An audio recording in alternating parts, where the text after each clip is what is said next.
Good day, everybody. Coach Bird here with the offensive recap from our game against Guelph last Saturday.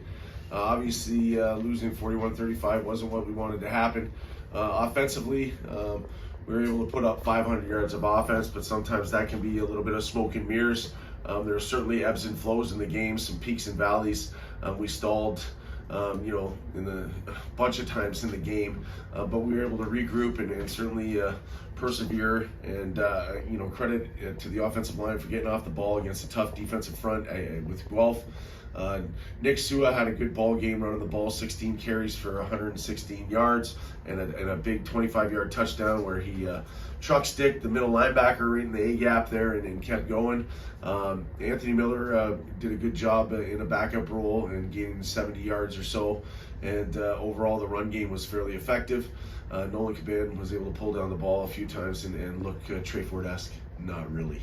Anyways, passing the ball, Nolan did a great job in his second start. 3 touchdowns, 1 interception, just under 280 yards passing.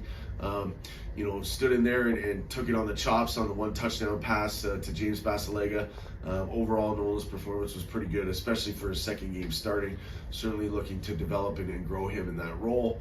And our receiving core, James Basilega had a great game again. I believe 5 catches for 138 yards, 2 more touchdowns to 5 touchdowns total in 2 games.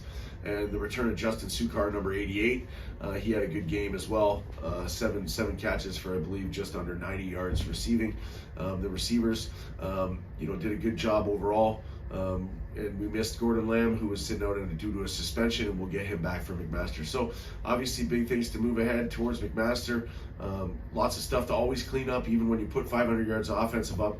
But we're excited for the opportunity against Mac and look forward to getting after it against a very, very talented defense at McMaster.